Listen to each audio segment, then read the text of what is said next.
So we are back with a rapid fire. First question, ಮಗು ಹುಟ್ಟಿದ ತಕ್ಷಣವೇ breast feeding ಮಾಡ್ಬೇಕಾ?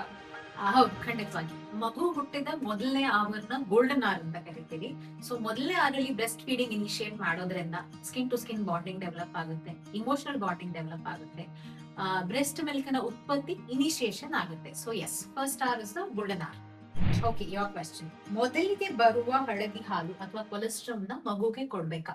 ಖಂಡಿತವಾಗಿಯೂ ಕೊಡ್ಲೇಬೇಕು. ಯಾಕಂದ್ರೆ ಈ ಕೊಲೆಸ್ಟ್ರಾಲ್ ಎನ್ನುವಂಥದ್ದು ಇನಿಷಿಯಲಿ ಕ್ವಾಂಟಿಟಿ ಕಡಿಮೆ ಇದ್ರೂ ಅದರಲ್ಲಿರುವಂತಹ ಆಂಟಿಬಾಡೀಸ್ ಹಾಗೂ ನ್ಯೂಟ್ರಿಯೆಂಟ್ಸ್ ಇದೆಲ್ಲ ಮಗುಗೆ ಫಸ್ಟ್ ಪ್ರೊಟೆಕ್ಷನ್ ಅಂತಾನೆ ಹೇಳ್ಬೋದು. ಸೊ ಹಾಗಾಗಿ 100% ಕೊಡ್ಲೇಬೇಕು.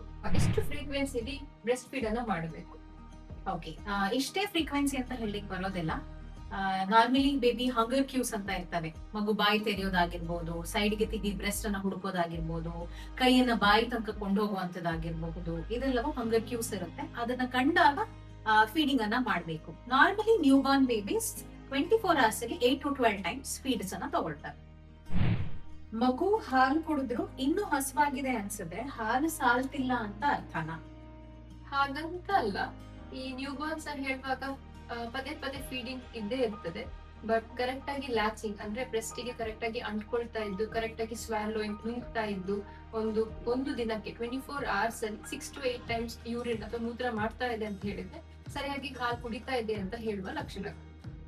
ಬ್ರೆಸ್ಟ್ ಫೀಡಿಂಗ್ ಮಾಡುವಾಗ ಏನಾದ್ರೂ ಸ್ಪೆಷಲ್ ಫುಡ್ ತಿನ್ಬೇಕಾ? ಏನಾದ್ರೂ ಸ್ಪೆಸಿಫಿಕ್ ಡಯಟ್ ಫಾಲೋ ಮಾಡ್ಬೇಕಾ? ಬ್ರೆಸ್ಟ್ ಫೀಡಿಂಗ್ ಅನ್ನ ಜಾಸ್ತಿ ಮಾಡೋದಕ್ಕೆ ಯಾವುದೋ ಒಂದು ಮ್ಯಾಜಿಕ್ ಫುಡ್ ಅಂತ ಬರೋದಿಲ್ಲ.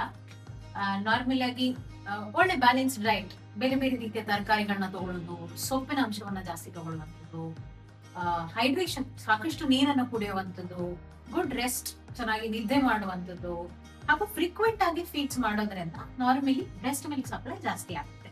ಬ್ರೆಸ್ಟ್ ಫೀಡಿಂಗ್ ನ್ಯಾಚುರಲ್, ಆದ್ರೆ ಎಲ್ಲ ತಾಯಂದಿರಿಗೂ ಮೊದಲದಿಂದಾನೇ ಅದು ಈಸಿ ಆಗಿರ್ಬೇಕಿಲ್ಲ. ಸೊ ಹಾಗಾಗಿ ಅದ್ರ ಬಗ್ಗೆ ನಿಮಗೆ ಕ್ವೆಶನ್ಸ್ ಇರೋದು ತಪ್ಪಲ್ಲ, ಸಪೋರ್ಟ್ ಕೇಳೋದು ತಪ್ಪಲ್ಲ. A supported mother is a confident mother.